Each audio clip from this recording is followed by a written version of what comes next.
What if I told you the biggest moment in American soccer history was decided by a hand? Not a goal, not a tactic, not a mistake by a player. A hand. A hand that, in one fleeting second, altered the destiny of a nation's sporting dreams. It was 2002. The stage, the FIFA World Cup in South Korea and Japan. The United States men's national team, the USMNT, was about to embark on a journey that defied every expectation. A journey that would end in bitter controversy. And a journey that would forever change American soccer. This is the story of the hand that stopped America, and how that painful stop ignited a revolution. Few gave the USMNT a chance in 2002. They were perennial underdogs, often overlooked, considered an afterthought in the global football landscape. But this team was different. Led by Bruce Arena, a mix of seasoned veterans and explosive young talent, they arrived with a quiet determination. Their group stage draw was brutal. Poderosos Portugal, host nation South Korea, and a strong Poland squad. The predictions? An early exit. But from the opening whistle, the USMNT shocked the world. Their first match against Portugal, a team boasting legendary Luis Figo, a stunning 3-2 victory. They burst out of the gates, scoring 3 goals in the first 36 minutes. It wasn't just a win, it was a statement, a roar of defiance heard across the footballing world. Next, a hard-fought 1-1 draw against South Korea, showcasing their grit. And despite a 3-1 loss to Poland, the US had done enough. They advanced out of the group of death. For the first time in 72 years, the USMNT was in the knockout rounds of a World Cup. The impossible run had begun. Their reward? A round of 16 clash with Mexico, their fiercest rivals. In a historic performance, the USMNT dominated, securing a famous 2-0 victory. Landon Donovan and Brian McBride became national heroes. The nation was captivated. Now a quarterfinal, against Germany, 3-time World Cup champions. A formidable, disciplined, and powerful force. The odds were stacked against America once again. The stage was set for June 21, 2002, in Ulsan, South Korea. The stakes were immense. A spot in the World Cup semifinals. Place in history. From the kickoff, the US showed no fear. They attacked with confidence, created chances. Germany, despite their pedigree, found themselves on the back foot. The match was tight, tense, a true chess match. Then, in the 39th minute, the German machine found a breakthrough. Michael Ballack, their midfield maestro, headed home a goal. Germany led 1-0, but the USMNT refused to yield. They pushed, they fought, they believed. And in the second half, they produced a moment so shocking, so controversial, it would be debated for decades. The clock ticked past the 50th minute. The US was pressing relentlessly. A corner kick was won. This was their chance. Brad Friedel, the American goalkeeper, launched the ball deep into the German penalty area. The cross was perfect. Landon Donovan, the talisman, rose above the defenders. He met the ball with a powerful header. The shot was goal-bound. It was destined for the back of the net.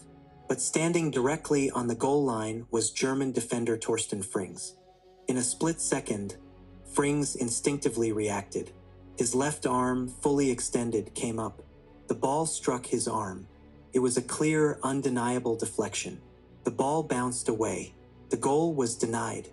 The American players erupted. They appealed passionately to the referee, Hugh Dallas of Scotland. It was a handball. It was a penalty. It was a red card. The crowd roared. The world held its breath. But the whistle remained silent. Referee Dallas waved play on. The moment was gone. The shot was blocked. The USMNT's chance for an equalizer, for a penalty that could change everything, vanished. The game continued, but for the US players, coaches, and every American watching, the air was thick with a palpable sense of injustice. The match ended 1-0. Germany advanced to the semifinals. The US went home. The immediate replays, shown countless times globally, confirmed what everyone connected to the USMNT felt in their gut. The arm was extended. The ball was undeniably goal-bound. By the clear letter of the law, it should have been a penalty. A chance for America to equalize, to play against 10 men for over 30 minutes with all the momentum. The debate raged. Was it a clear missed call? Was it the pressure of the moment? Or was it simply the harsh reality of being the underdog on the global stage, facing a footballing giant? In 2002, with no VAR, human judgment was absolute. And that judgment for America felt like a devastating blow, a dagger to the heart of their improbable dream. For years, that single moment defined the match, a symbol of what could have been, a testament to how one decision, one hand, could forever alter a nation's sporting narrative. Immediate pain was undeniable. The what-ifs were endless. What if the penalty had been given? What if the US had equalized? What if Germany was reduced to 10 men? A World Cup semifinal within reach. Would that single moment have instantly transformed American soccer? More funding, global respect, an explosion of the sport a decade sooner? These questions haunted fans and players alike. For years, the narrative focused solely on the injustice, the missed opportunity.